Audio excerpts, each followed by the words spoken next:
सभी को नमस्कार। संस्कृत भाषा में 19वीं और 20वीं शताब्दियों में प्रचुर साहित्य रचा गया।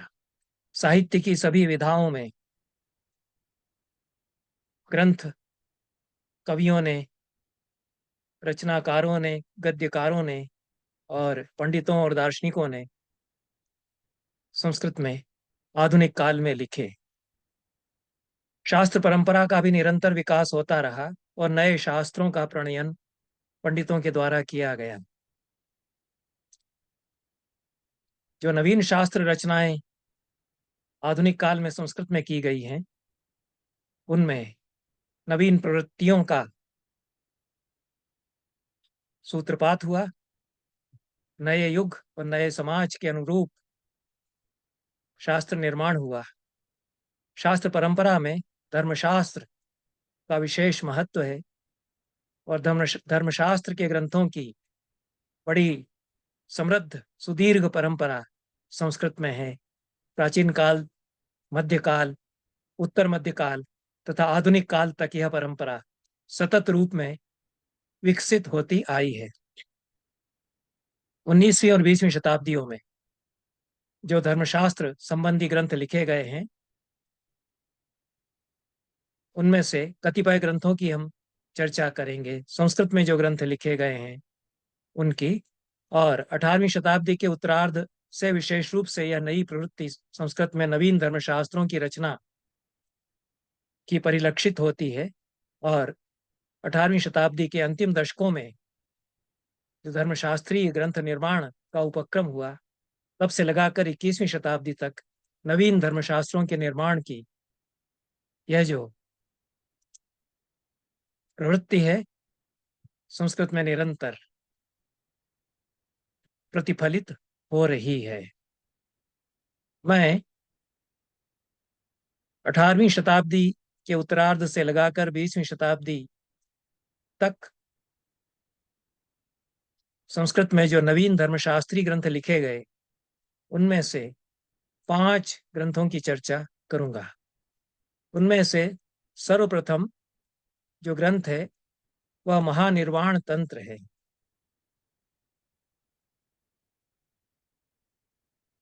तत्पश्चात विवादार्णव सेतु, नारायण स्मृति, विश्वेश्वर स्मृति और सनातन धर्मोद्धार, ये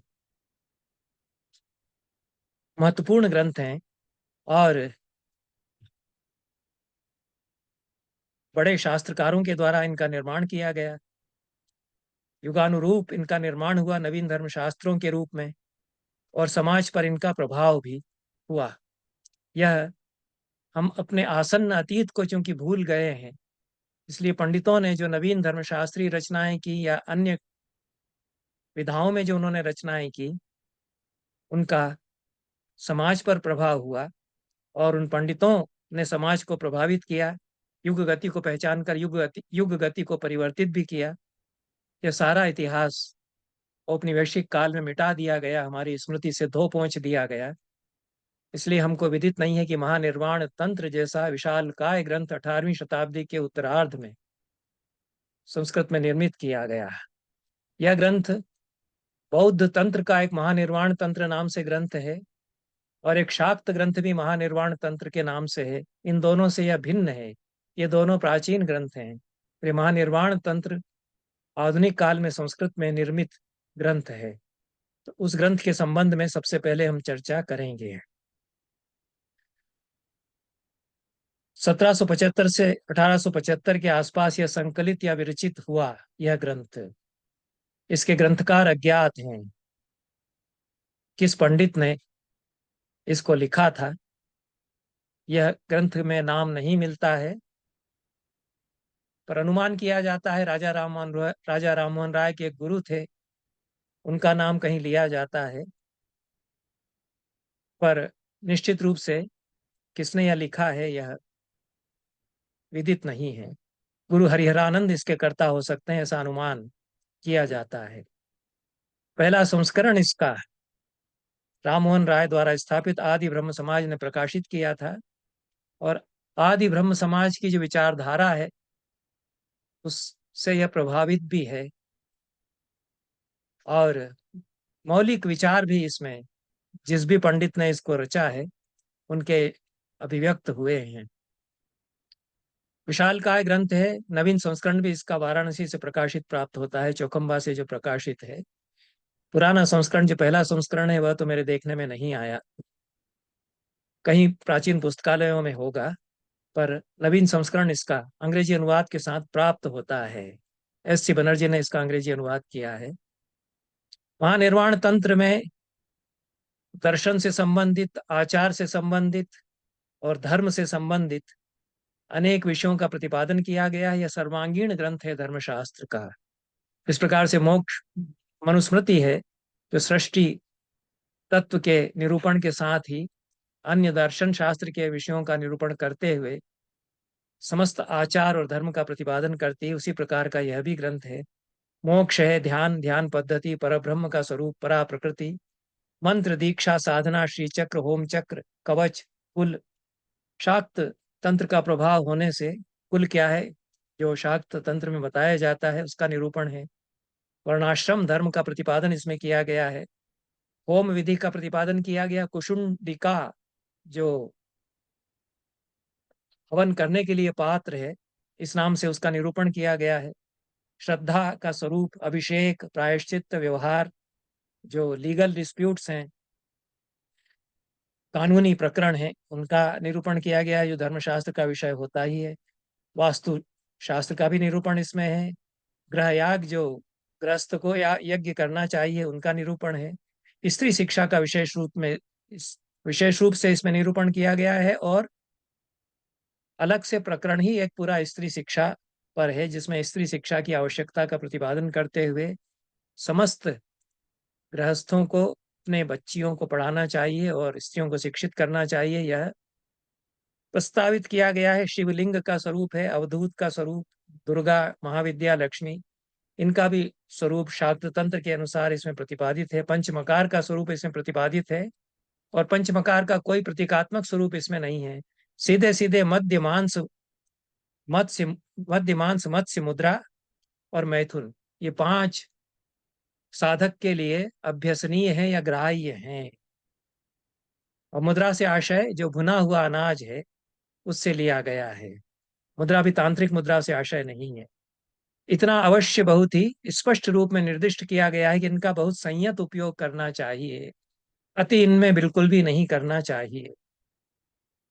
शैव और शाक्त तंत्रों की अनेक पद्धतियां इसमें सूचित की गई हैं। आगम और निगम का समन्वय इसमें हुआ है और नए समाज की रचना का संरंभ इसमें देखा जा सकता है। एक यूरोप के साथ जो अंतःसंवाद हो रहा है उसकी भी प्रतिच्छवियां इसमें हम देखते हैं। और ब्रिटिश शासन आ रहा है, ईस्ट इंडिया कंपनी आ चुकी है कलकत्ता में, जहां पर कि कदाचित इस ग्रंथ की रचना हुई। तो इन सब नवीन परिस्थितियों का असर इस ग्रंथ में देखा जा सकता है और इसमें जो विधि विधान बताए गए हैं उनमें भी नवीन समाज आ रहा है, नवीन समाज के निर्माण का उपक्रम हो रहा है। तदनुसार निर्देश धर्मशास्त्रकार, महानिर्वाण तंत्रकार देते हैं। विवाहेतर संबंधों का कड़ा निषेध इसमें किया गया है। अपनी स्त्री के अतिरिक्त अन्य किसी से संबंध न रखे। तांत्रिक साधना साधना और भैरवी चक्र में भी केवल पत्नी से ही संबंध रखा जाए, यह इसमें स्पष्ट निर्देश दिया गया है।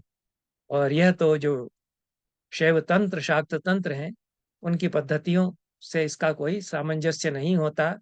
वहां तो भैरवी अलग ही स्त्री होती है। वर्णाश्रम धर्म को स्वीकार करते हुए भी पंचम वर्ण, एक सामान्य वर्ण भी होता है, उसको स्वीकृति दी गई है। ये बहुत अलग वर्णाश्रम का स्वरूप भी इसमें है और कहा गया कि सारे वर्ण इसमें सम्मिलित हो सकते हैं, पंचम वर्ण है, इसको मानना चाहिए।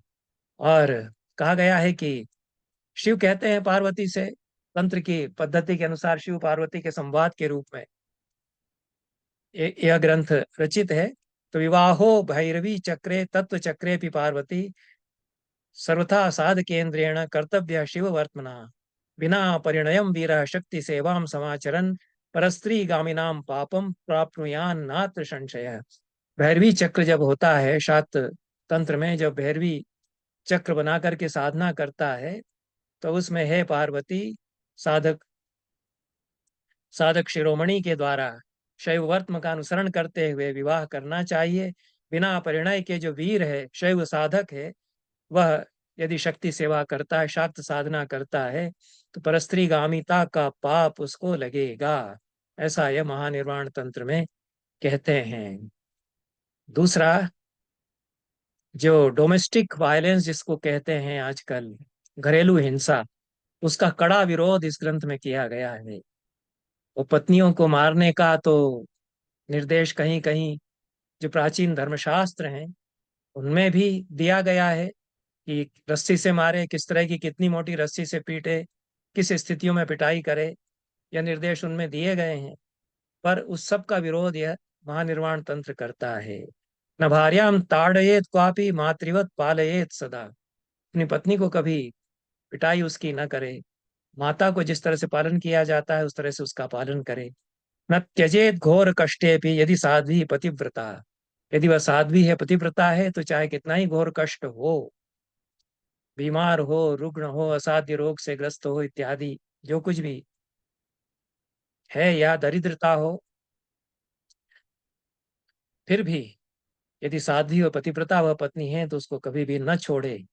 यह भी महानिर्वाण तंत्र में कहा गया है। विधवा विवाह की सुस्पष्ट संस्तुति इसमें की गई है। दान की महिमा का गान किया गया है। पर बहुत नई बात इसमें यह है कि केवल निर्धनों या जिनको आवश्यकता है उन्हीं को दान दिया जाए। पंडे, पुजारी, पुरोहित, ब्राह्मण है, यह देख कर के दान न दिया जाए। कलौ दानम महेशानी सर्व सिद्धिकरम भवेत तत्पात्रम केवलम ज्ञेयो दरिद्र सत्क्रियान्वितः। उसका जो पात्र है, सुपात्र है दान का, वह केवल दरिद्र व्यक्ति है, गरीबों को दान दे। यह नया धर्म एक तरह से बन रहा है 18वीं शताब्दी के उत्तरार्ध से और 19वीं शताब्दी के पूर्वार्ध में, और उसके अनुसार यह संस्तुतियां हैं। समाज सुधार और स्त्री शिक्षा के अलग से प्रकरण इसमें हैं। 18वीं 19वीं शताब्दियों में समाज के नवजागरण का संकेत यह ग्रंथ देता है।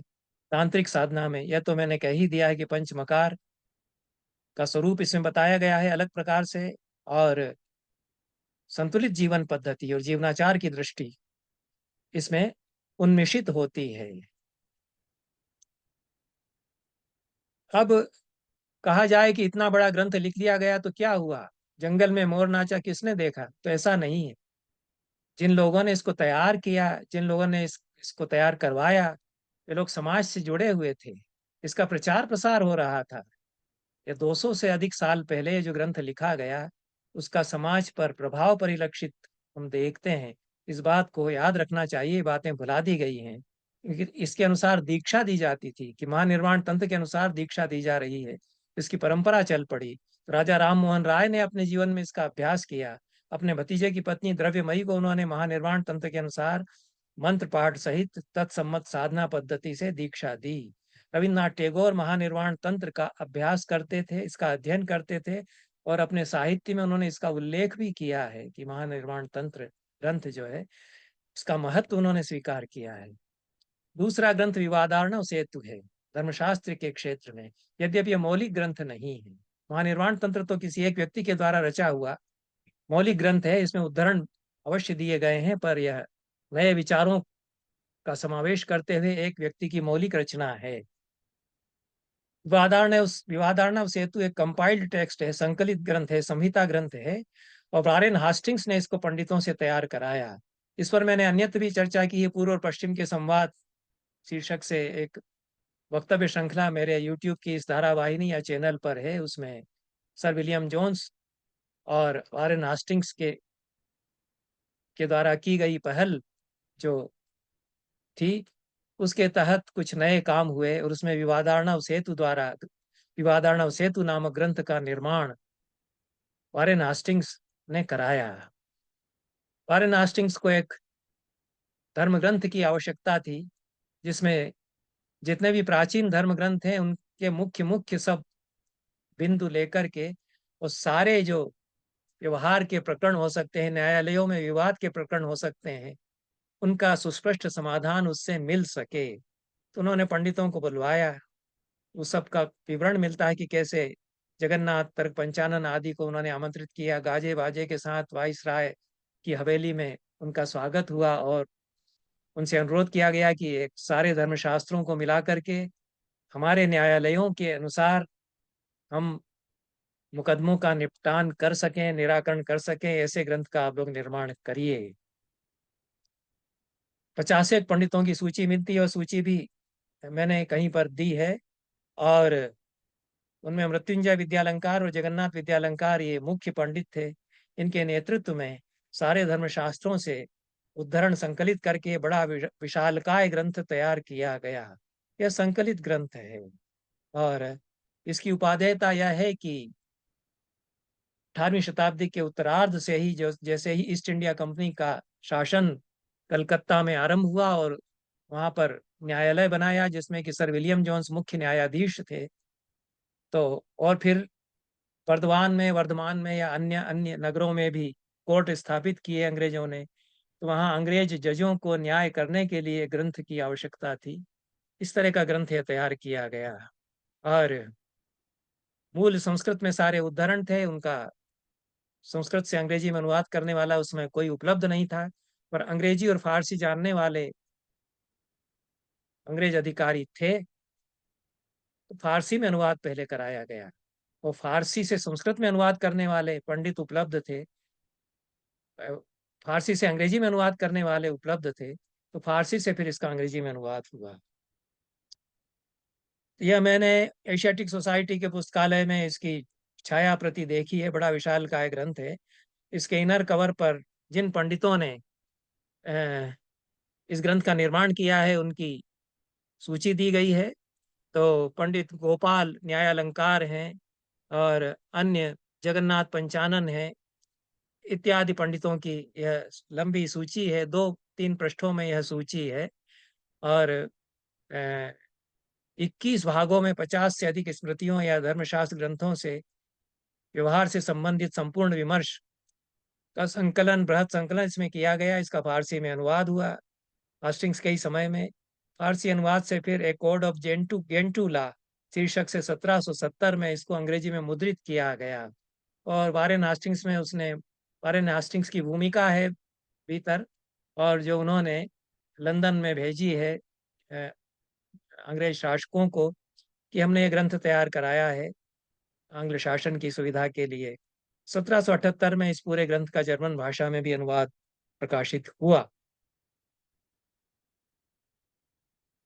इस ग्रंथ के अलावा वारेन हास्टिंग्स के आग्रह पर अन्य भी ग्रंथ तैयार किए गए। चूंकि यह कंपेंडियम बहुत बड़ा हो गया तो कुछ लघुकाय ग्रंथ तैयार किए जाएं। तो सरवर शर्मा, सरवर तिवारी भी कहीं कहीं नाम मिलता है और ये बिहार के पंडित थे। इनकी सेवाएं ली गई। अनेक पंडितों का संवाद वारेन हास्टिंग्स और विलियम जोन्स से उस समय हुआ। पूर्व और पश्चिम के संवाद की भी एक तरह से प्रक्रिया के रूप में इसको हम देख सकते हैं। और पंडितों ने सहयोग भी किया कि इनका शासन है तो इनको संस्कृत के ग्रंथ जितने हम बता सकते हैं बताते हैं। तो सरवर शर्मा ने विवाद सारार्णव नाम से एक स्वतंत्र ग्रंथ लिखा। जगन्नाथ तर्क पंचानन जो कि विवादार्णव सेतु के निर्माण में भी मुख्य पंडित के रूप में सम्मिलित थे पंडित मंडली में, उन्होंने भी एक पृथक से ग्रंथ विवाद भंगार्णव नाम से लिखा। ये सारे जो न्यायालयों में विवाद या मुकदमे में प्रकरण होते हैं उनमें कैसे न्याय करना चाहिए, इसके लिए ये ग्रंथ संस्कृत में लिखे गए। और व्यवहार शतश्लोकी और भी संक्षेप में 100 श्लोकों का ग्रंथ पंडित श्रीधर ने लिखा, जिस पर पंडित दुर्गा प्रसाद ने टीका लिखी और बर्नेल ने इसका अंग्रेजी में अनुवाद किया। तब तक विलियम जोन्स ने संस्कृत सीखी और चार्ल्स विल्किंसन ने संस्कृत सीखी। विलियम जोन्स ने मनुस्मृति का अनुवाद किया, चार्ल्स विल्किंस ने गीता का अनुवाद किया। 1774 से 1778 के बीच में श्रीमद् भगवत गीता और मनुस्मृति के अनुवाद चार्ल्स विल्किंसन के और विलियम जोन्स के आ चुके हैं। तो अंग्रेजी से संस्कृत से अंग्रेजी में अनुवाद फिर आने लगते हैं। इन ग्रंथों के भी, धर्मशास्त्र के जो नए ग्रंथ हैं उनके भी अनुवाद आने लगते हैं। अंग्रेजों के लिए अन्य भी ग्रंथ लिखे गए पंडितों के द्वारा, और बहुत ही महत्वपूर्ण ग्रंथ जिसकी बहुत प्रशंसा की है हास्टिंग्स ने भी और विलियम जोन्स ने भी, वह पंडित राधाकांत शर्मा जिनका काफी संपर्क रहा सर विलियम जोन्स ने, और काफी सहायता सर विलियम जोन्स ने उनसे ली शिलालेखों को समझने की दृष्टि से। और इसका उल्लेख भी उन्होंने किया है कि राधाकांत पंडित ने हमसे हमारी बड़ी सहायता की है। तो इन्होंने पुराणार्थ प्रकाश नाम से वारेन हास्टिंग्स के अनुरोध पर ग्रंथ लिखा, और इसमें जो पुराणों की दृष्टि से हमारा इतिहास है उसको बताया गया है, पर धर्म भी इसमें बताया गया है। धर्मशास्त्र का भी ग्रंथ यह है। तो काल संख्या प्रकरण, धर्म निरूपण प्रकरण, सृष्टियादि निरूपण तथा राजवंश, इन 4 खंडों में यह ग्रंथ विभाजित है। और भारतीय इतिहास के लेखन का पहला प्रयास इसको प्रोफेसर पदैया ने माना है। कृपाराम तर्कवागीश दूसरे पंडित थे, उन्होंने नव्य धर्म दीपिका नाम से एक ग्रंथ लिखा। और इस प्रकार से वारेन हास्टिंग्स के समय 18वीं शताब्दी के उत्तरार्ध से लगाकर 19वीं शताब्दी के पूर्वार्ध में संस्कृत में विवादार्णव सेतु तथा नव्य धर्म दीपिका आदि, व्यवहार शतश्लोकी आदि अनेक ग्रंथ लिखे गए। उनसे पहले महानिर्वाण तंत्र नाम से बृहत काय ग्रंथ का, मौलिक ग्रंथ का निर्माण हुआ, और समाज पर इन ग्रंथों का प्रभाव भी पड़ा। नारायण स्मृति नारायण गुरु के द्वारा प्रणीत यह ग्रंथ है। नारायण गुरु धर्मशास्त्र के एक धर्माचार्य हैं, बड़े आचार्य हैं। हमारे समय के 19वीं शताब्दी में इनका जन्म हुआ। गदर के साल में ही इनका जन्म हुआ है, 1857 में, और 1928 में इनका निधन हुआ। 20वीं शताब्दी के प्रथम 2 दशकों में ये विद्यमान थे। केरल के दलित और अंत्यज परिवार में इनका जन्म हुआ। संस्कृत शास्त्रों का अध्ययन इन्होंने किया। बड़े पंडित हैं नारायण गुरु, और बड़े फॉलोअर्स भी उनके हैं। संस्कृत में और मलयालम में अनेक ग्रंथ इन्होंने लिखे। और नारायण स्मृति, अद्वैत वेदांती हैं नारायण गुरु, और नारायण स्मृति नाम से नया धर्मशास्त्र का ग्रंथ उन्होंने लिखा। अद्वैत दर्शन का भी प्रतिपादन उन्होंने किया, और समाज सुधार की दृष्टि से अनेक नवीन विधान उन्होंने इसमें दिए। यह भी चूंकि नारायण गुरु का संप्रदाय है और उनके अनुयायी हैं, इसलिए इस ग्रंथ का प्रभाव उनके संप्रदाय में, उनके समाज में पड़ा। यह याद रखा जाना चाहिए कि नए शास्त्रकार किस प्रकार से प्रभावित कर रहे हैं समाज को। इसी प्रकार का एक दूसरा ग्रंथ विश्वेश्वर रेऊ का है। विश्वेश्वर रेऊ बड़े पंडित हैं, हमारे समय के। कश्मीर के निवासी थे इनके पूर्वज, और इनके पिता मुकुंद मुरारी रेऊ अपने यजमान शिव नारायण काक के द्वारा जोधपुर राज्य के दीवान का पद स्वीकार करने पर कश्मीर में अन्य अनेक ब्राह्मणों के साथ सन 1878 में जोधपुर आ गए। शिवनारायण काक जो कश्मीर के थे, उनको जोधपुर के महाराजा ने दीवान का पद दिया। उनके साथ ये लोग जो पंडित थे कश्मीर के आ गए, और वहीं 2 जुलाई 1890 के दिन जोधपुर में विश्वेश्वर रेऊ का जन्म हुआ। विश्वेश्वर रेऊ बहुत अच्छे पंडित हैं, अच्छे इतिहासकार हैं, पुरातत्वविद हैं, और वेद के भी अच्छे पंडित हैं। और इनके ग्रंथों का प्रचार होना चाहिए, इनको बुलाया नहीं जाना चाहिए। जोधपुर के जसवंत कॉलेज में 1914-15 में प्राध्यापक भी रहे विश्वेश्वर रेऊ। और गौरी शंकर हीराचंद ओझा, जो स्वयं बहुत बड़े पुरातत्व के पंडित हैं, हमारे समय की विभूति हैं, उनसे इन्होंने पेलियोग्राफी का, पुरालिपि शास्त्र का अभ्यास किया। और पुस्तकालय के निर्माण में, पुस्तकालय की सुरक्षा में, संरक्षण में इनका बड़ा योगदान रहा। पांडुलिपियों के संकलन का इन्होंने बड़ा कार्य किया जोधपुर राज्य में। और संग्रहालय में, संग्रहालय के निर्माण में, उसको संपन्न बनाने में भी इनकी बड़ी भूमिका रही। भारतीय पुरातत्व और इतिहास के अध्ययन में विश्वेश्वर रेऊ का बहुमूल्य योगदान है। ऋग्वेद का ऐतिहासिक अध्ययन, प्राचीन भारत के राजवंश 3 भागों में, ग्लोरीज ऑफ मारवाड़ अंग्रेजी में, मारवाड़ का इतिहास हिंदी में, और कॉइन्स ऑफ मारवाड़ अंग्रेजी में, राष्ट्रकूटों का इतिहास, जो कि जोधपुर पुरातत्व विभाग द्वारा 1933 में प्रकाशित है, हिस्ट्री ऑफ राजकूटाज अंग्रेजी में, और glories of Mewar and the glorious Rathores, यह जोधपुर राज्य द्वारा 1943 में प्रकाशित। वीर राठौर दुर्गादास राजा भोज, जो कि 1929 में हिंदुस्तानी एकेडमी से प्रकाशित हुई, ये इनके मुख्य ग्रंथ हैं। बड़ा योगदान है विश्वेश्वर रेऊ का और इनके ग्रंथों का पुनः प्रकाशन किया जाना चाहिए। और महाराजा मान सिंह द्वारा रचित कृष्ण विलास तथा महाराज जसवंत सिंह द्वारा रचित वेदांत पंचक तथा स्वामी सदानंद प्रणीत शैव सुधाकर आदि आदि ग्रंथों का इन्होंने संपादन किया। बीसल देव रासों की समालोचना, प्राचीन कलिंग, महाराणा प्रताप सिंह आदि विभिन्न विषयों पर अनेक लेख इन्होंने लिखे। विदेशों में भी इनका नाम था। भारत के राजवंश पर ये जो पुस्तक है इन पर उस पर इनको अनेक पुरस्कार प्राप्त हुए। विश्वेश्वर स्मृति इनका ग्रंथ है। जोधपुर से प्रकाशित हुआ था बहुत पहले। इसका नया संस्करण राजस्थान संस्कृत अकादमी ने प्रकाशित कर दिया है, वह उपलब्ध है। इसकी विषय सूची से ही अनुमान किया जा सकता है कि कितनी नवीनता इस ग्रंथ में है। और जोधपुर राजा के अनुरोध पर इन्होंने नई स्मृति लिखी थी। जोधपुर राजा को आवश्यकता थी कि एक नई स्मृति लिखी जाए, जिसके अनुसार हम नवीन समाज की रचना के लिए नवीन परिस्थितियों में जो विधि विधान है उनका प्रचार कर सकें। तो तदनुसार ही नवीन दृष्टि से विश्वेश्वर रेऊ ने विश्वेश्वर स्मृति यह लिखी। और मनुस्मृति में जैसे विषय हैं उसके अनुसार विषय हैं, लेकिन नवीन विषय भी इसमें बहुत सारे हैं। संवाद शैली में इसका उपक्रम किया गया है और पृथ्वी की उत्पत्ति, सृष्टि की उत्पत्ति से आरंभ किया गया है। फिर मरुस्थल या मारवाड़ की उत्पत्ति और योधपुर के नाम से जोधपुर हिंदी अनुवाद सहित यह पुस्तक प्राप्त होती है। और विश्वेश्वर रेऊ की पत्नी ने सहायता की थी हिंदी अनुवाद करने में, उनका भी नाम उन्होंने दिया है। तो यह प्रकरण इसमें है। फिर उम्मेद सिंह भूपाल राज्य वर्णनम, यह दूसरा प्रकरण है। राजा उम्मेद सिंह के राज्य का वर्णन किया गया है। योधपुरीय विदुषाम धर्म रहस्य जिज्ञासा, विश्वेश्वर पंडित जी के पास जोधपुर के पंडित आते हैं और जिज्ञासा करते हैं कि धर्म का स्वरूप हमको बताइए। तब वे धर्म का स्वरूप बताना आरंभ करते हैं। उसका आरंभ वे कश्मीर देश की प्रशंसा से करते हैं, क्योंकि वहां से वो आए थे, तो कश्मीर देश की प्रशंसा करते हैं।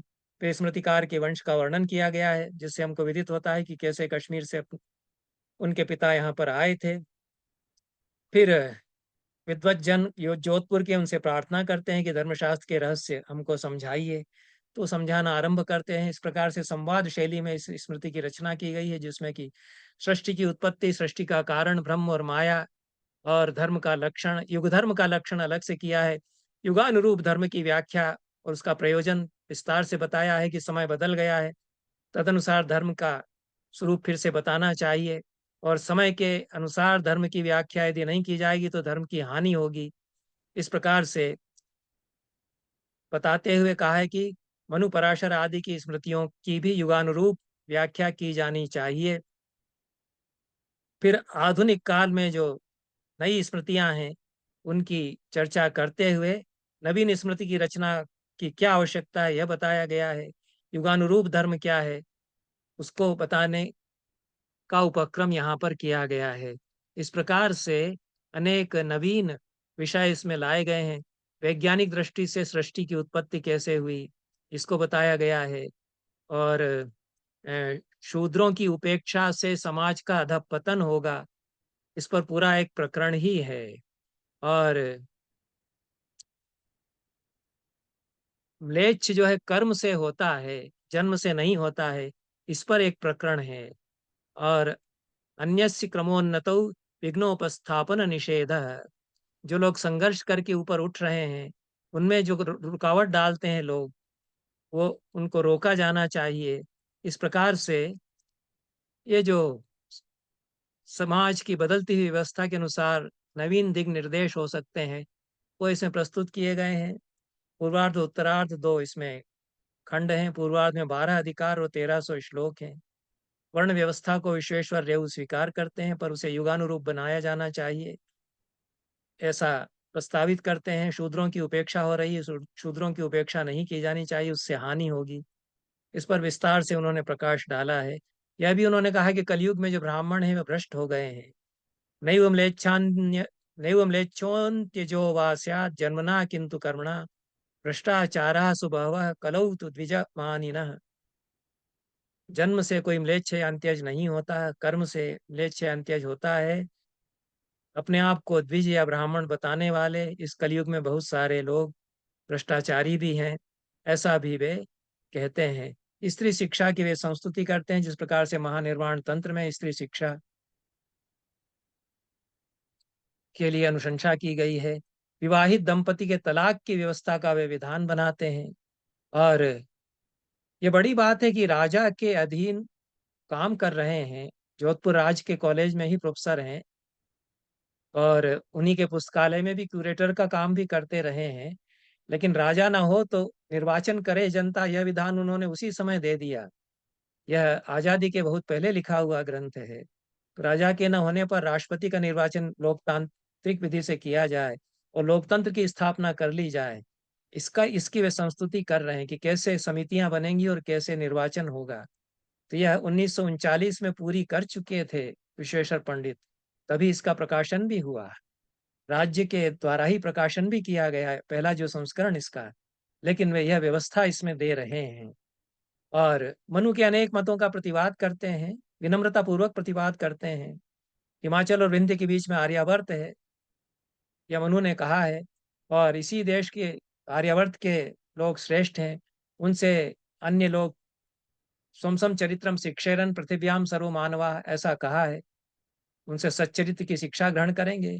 इसके नीचे जो देश हैं उनमें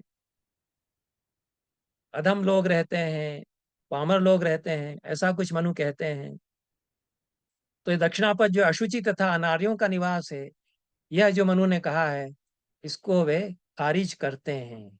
और आधुनिक विज्ञान के अनेक तथ्यों का समावेश करते हैं। कुछ साइंस की जानकारी उनको है, तो पुरातन मतों में परिष्कार करते हैं, ज्योतिष में भी परिष्कार करते हैं। तो 8 ग्रहों के नाम में यूरेनस, नेपच्यून और प्लेटो के नाम वे जोड़ते हैं। तो यह विश्वेश्वर रेवु की विश्वेश्वर स्मृति एक नवीन ग्रंथ है धर्मशास्त्र का, और इसका पालन राजा के द्वारा लिखवाई गई है। राज्य में इसको स्वीकार किया गया और इसका प्रभाव पड़ा जोधपुर राज्य की व्यवस्था में। तो यह जो नया कुछ हो रहा है पंडितों के द्वारा, वह नए समाज की रचना में वो योगदान दे रहे हैं, यह भी इस ग्रंथ से पुनः प्रमाणित होता है। सनातन धर्मोद्धार बहुत बड़ा विशालकाय ग्रंथ है, लगभग 2000 पृष्ठों का है। महामहोपाध्याय उमापति द्विवेदी इसके प्रणेता हैं। यह 20वीं शताब्दी के शिखर पुरुषों में से एक हैं, शलाका पुरुषों में से हैं, और बड़े पंडित हैं हमारे समय के। सनातन धर्मो सनातन धर्मोद्धार में दर्शन शास्त्र के विषय हैं, धर्मशास्त्र के विषय हैं, आधुनिक दार्शनिकों का परामर्श किया गया है, यूरोप के विचारकों का खंडन किया गया है। यह मदन मोहन मालवीय की पहल पर प्रकाशित हुआ था, 1912 में इसका प्रकाशन हुआ। और पूरा ग्रंथ प्रकाशित नहीं देख सके स्वयं पंडित उमापति द्विवेदी, पहला ही खंड उनके जीवन काल में प्रकाशित हो सका था। और इसमें विशालकाय ग्रंथ में अनेक प्रकरण है। एक प्रकरण क्षुद्रोपप्लव विद्रावण प्रकरण भी है। क्षुद्र जनों के द्वारा जो उपद्रव किए जा रहे हैं वैचारिक जगत में, उनका खंडन करते हैं। ये बड़ी कठोर भाषा में खंडन खंडन की भाषा इसमें है। और 74 पृष्ठों में वेबर, मैक्स मुलर और पाश्चात्य विद्वानों के भारत विमर्श की कड़ी समीक्षा इन्होंने की है। दयानंद के मत को ध्वस्त किया है उमापति द्विवेदी जी ने, पूर्व पक्ष मान करके उसको, और वेद वैनाशिक नाम उनको दिया है। दयानंद नाम ही नहीं लेते हैं, नाम लेना भी उनके लिए अनुचित है दयानंद जी का, ऋषि दयानंद का। और वे वेद वैनाशिक के नाम से उनकी जो व्याख्याएं हैं उनको दुर्व्याख्या कहते हुए उनका खंडन वे करते हैं। मैं ऐसा नहीं कह रहा हूँ, कि उमापति द्विवेदी उनको दुर्व्याख्या कहते हैं। और वेद का जितना भी इंटरप्रिटेशन है स्वामी दयानंद का, ऋषि दयानंद का, उसका ध्वंस वे नैयायिक शैली में करते हैं। पठनीय ग्रंथ है। जो विवाद हो रहा था पंडितों के बीच में, उसको उन्होंने उसका एक प्रतिनिधि ग्रंथ यह है। और धर्म का लक्षण अपने ढंग से बनाया है उमापति द्विवेदी ने यहाँ पर। यह सनातन धर्मोद्धार बड़ा ग्रंथ है। इसी कड़ी में पुल्लेल रामचंद्र डू आते हैं, ये हमारे समकालीन है। कौंडिन्य स्मृति नाम से इन्होंने नई स्मृति लिखी।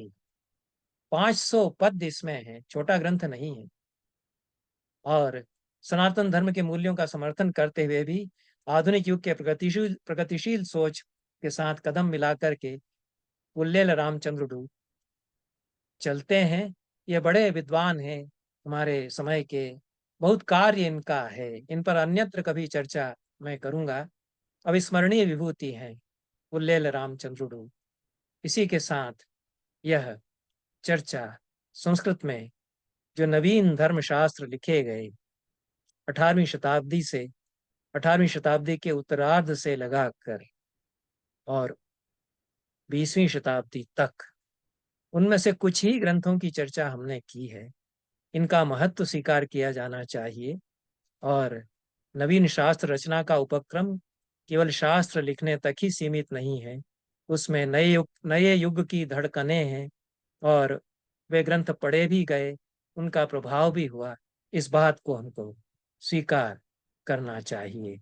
इन शब्दों के साथ इस चर्चा को समाप्त करते हैं। बहुत बहुत धन्यवाद सभी को। नमस्कार।